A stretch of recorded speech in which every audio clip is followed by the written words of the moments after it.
Halo, assalamualaikum anak-anak kelas 5 yang hebat-hebat. Jumpa kembali bersama Bu Maya. Bagaimana kabarnya hari ini? Tetap semangat dong ya. Dan jangan lupa bahagia. Oke, untuk pertemuan kali ini kita akan belajar tentang muatan IPA tema 5 subtema 2, yaitu tentang rantai makanan. Oh iya, jangan lupa like dan subscribe ya. Oke, mari kita mulai belajar bersamanya. Tuhan menciptakan manusia, tumbuhan, dan hewan untuk saling melengkapi. Agar dapat bertahan hidup, ada hewan yang memakan hewan lain. Ada hewan yang memakan tumbuhan dan ada hewan yang memakan bangkai. Begitupun dengan manusia. Jika ingin bertahan hidup, maka manusia harus menjaga kelestarian tumbuhan dan hewan agar kebutuhan hidupnya tercukupi. Bangkai hewan dan tumbuhan akan diuraikan oleh makhluk hidup pengurai seperti cacing, jamur, dan bakteri, sehingga akan menjadi humus atau pupuk dan siap dimanfaatkan tumbuhan untuk memenuhi kebutuhan hidupnya. Untuk selanjutnya, tahukah kamu apa itu rantai makanan? Rantai makanan adalah perjalanan memakan dan dimakan antar makhluk hidup dengan urutan tertentu. Contohnya adalah sebagai berikut. Pada gambar tersebut menunjukkan contoh rantai makanan di sawah. Karena terdapat tanaman padi dan hewan-hewan yang biasa ada di sawah. Rantai makanan tersebut diawali dari tanaman padi yang dimakan oleh tikus. Kemudian tikus dimakan oleh ular, ular dimakan oleh elang. Kemudian elang ini suatu saat bisa mati. Bisa karena diburu oleh manusia, bisa karena keracunan pestisida, atau juga bisa karena sakit. Lalu, elang yang sudah mati ini, bangkainya akan diuraikan oleh pengurai. Contoh pengurai yaitu jamur, bakteri, dan cacing tanah. Nah, bangkai yang telah diuraikan oleh pengurai tersebut akan menjadi humus atau pupuk dan akan dimanfaatkan untuk mencukupi kebutuhan tumbuhan. Nah, seperti itulah proses memakan dan dimakan dengan urutan tertentu sehingga membentuk sebuah lingkaran seperti rantai, maka disebutlah peristiwa tersebut dengan rantai makanan. Untuk selanjutnya, berikut peran makhluk hidup dalam sebuah rantai makanan. Padi berperan sebagai produsen. Kemudian karena tikus memakan produsen, maka tikus disebut sebagai konsumen satu. Kemudian untuk ular disebut sebagai konsumen 2 karena memakan konsumen 1. Sedangkan elang disebut sebagai konsumen 3 karena telah memakan konsumen 2 dan merupakan konsumen terakhir sehingga disebut sebagai konsumen puncak. Kemudian jamur berperan sebagai pengurai. Padi dan seluruh tumbuhan yang ada di alam semesta ini berperan sebagai produsen. Karena padi bisa membuat makanan sendiri melalui peristiwa fotosintesis. Hasil fotosintesis tumbuhan adalah oksigen yang merupakan zat paling penting bagi makhluk hidup di alam semesta. Selain itu, juga menghasilkan karbohidrat. Karbohidrat itu disimpan oleh tumbuhan di dalam batang, daun, buah, akar, biji, dan sebagainya. Saat manusia atau hewan herbivora memakan tumbuhan, maka karbohidrat tersebut yang akan menjadi sumber energi bagi manusia atau hewan herbivora. Untuk selanjutnya, tikus berperan sebagai konsumen satu, karena tikus telah memakan produsen. Selain tikus, yang biasanya menjadi konsumen satu ini adalah semua hewan-hewan yang dia bisa memakan tumbuhan, yaitu hewan-hewan herbivora atau omnivora. Untuk selanjutnya, ular berperan sebagai konsumen dua, karena ular telah memakan konsumen satu. Selain ular, yang bisa berperan sebagai konsumen dua adalah semua makhluk hidup karnivora atau omnivora, yaitu hewan pemakan daging atau hewan pemakan hewan lainnya. Kemudian, elang karena memakan konsumen dua maka disebut sebagai konsumen tiga atau konsumen puncak. Selain elang, yang bisa termasuk konsumen tiga atau konsumen puncak adalah hewan-hewan karnivora dan omnivora. Kemudian yang berperan sebagai pengurai yaitu jamur, bakteri, dan cacing tanah. Nah, yang kita bahas tadi adalah contoh rantai makanan di sawah. Kemudian kalau rantai makanan di laut seperti apa ya?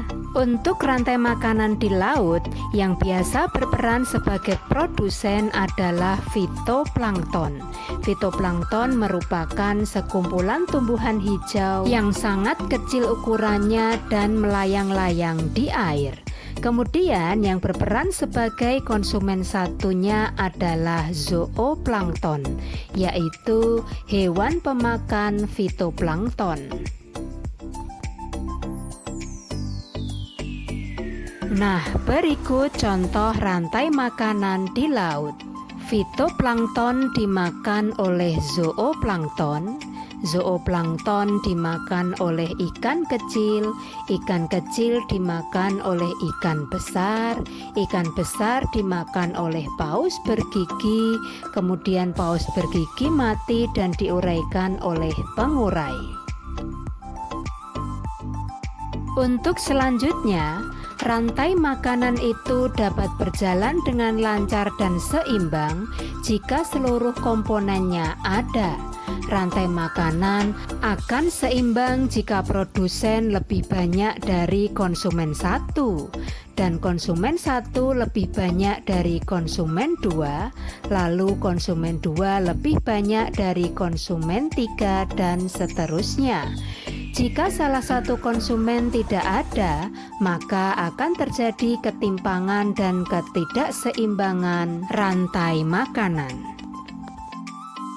Dalam sebuah rantai makanan itu juga akan terjadi perpindahan atau aliran energi. Proses perpindahan atau aliran energinya adalah sebagai berikut. Tumbuhan dalam tubuhnya memiliki energi berupa karbohidrat hasil fotosintesis.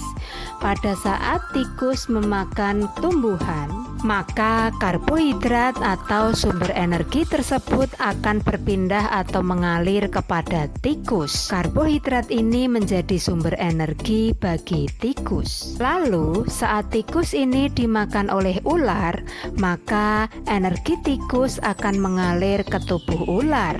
Begitu juga saat ular dimakan oleh elang, maka energi dari ular ini akan mengalir atau berpindah ke tubuh elang. Kemudian saat elang mati, maka bangkainya akan diuraikan oleh pengurai. Maka energi dari elang akan berpindah kepada pengurai. Lalu hasil penguraian ini kemudian akan diubah oleh bakteri atau jamur untuk menjadi sumber makanan bagi tumbuhan. Sehingga energi dari pengurai ini akan berpindah atau mengalir kepada tumbuhan. Untuk selanjutnya, dari penjelasan tadi dapat disimpulkan bahwa aliran energi dalam rantai makanan adalah perpindahan atau aliran energi dari produsen ke konsumen lalu ke pengurai melalui proses memakan. Jadi, dalam sebuah rantai makanan juga terdapat aliran energi. Dan dalam sebuah rantai makanan, peran produsen sangatlah penting. Untuk selanjutnya, jika produsen atau tumbuhan berkurang, maka konsumen satu juga akan berkurang karena makanannya berkurang. Kemudian, jika konsumen satu atau herbivora berkurang, maka konsumen 2 atau 3 dan seterusnya juga akan berkurang karena makanannya berkurang. Dan jika konsumen 2 atau 3 atau konsumen puncak yaitu karnivora atau omnivora berkurang, maka pengurai juga akan berkurang karena makanannya berkurang. Jika pengurai berkurang, maka pupuk atau humus yang merupakan makanan tumbuhan juga akan berkurang, sehingga tumbuhan juga akan berkurang. Untuk selanjutnya, coba bayangkan apa yang akan terjadi jika tumbuhan berkurang. Maka oksigen akan berkurang, udara sejuk akan berkurang, bumi akan bertambah panas, herbivora akan kelaparan. Lalu jika herbivora berkurang, maka karnivora akan kekurangan makanan sehingga akan menuju ke perkampungan atau perkotaan untuk mencari mangsa. Oleh karena itu, mari kita jaga kelestarian tumbuhan dan hewan agar rantai makanan berjalan seimbang. Untuk selanjutnya, di alam semesta ini juga terdapat hubungan antar makhluk hidup. Salah satunya yaitu simbiosis. Simbiosis adalah hubungan erat dua makhluk hidup yang berbeda. Simbiosis ini ada 3 macam jenisnya. Yang pertama yaitu simbiosis mutualisme. Simbiosis ini adalah hubungan dua makhluk hidup yang saling menguntungkan. Contohnya yaitu hubungan antara burung jalak dengan kerbau. Keuntungan burung jalak ini yaitu mendapatkan makanan berupa kutu dari tubuh kerbau. Lalu keuntungan kerbau adalah tubuhnya berkurang kutunya, sehingga tubuhnya menjadi lebih nyaman. Kemudian simbiosis yang kedua yaitu simbiosis komensalisme, yaitu hubungan dua makhluk hidup di mana yang satu untung dan yang satunya tidak apa-apa atau tidak untung dan tidak rugi. Contohnya yaitu hubungan antara tanaman anggrek dengan pohon mangga. Di sini yang untung adalah anggrek, sedang pohon mangganya tidak apa-apa. Keuntungan anggrek yaitu mendapatkan cahaya matahari atau tempat hidup. Sedangkan pohon mangganya tidak masalah dan dia tidak rugi maupun tidak untung. Kemudian simbiosis yang ketiga yaitu simbiosis parasitisme, yaitu hubungan dua makhluk hidup di mana satu untung dan yang satunya rugi. Contohnya yaitu tanaman benalu dan pohon mangga.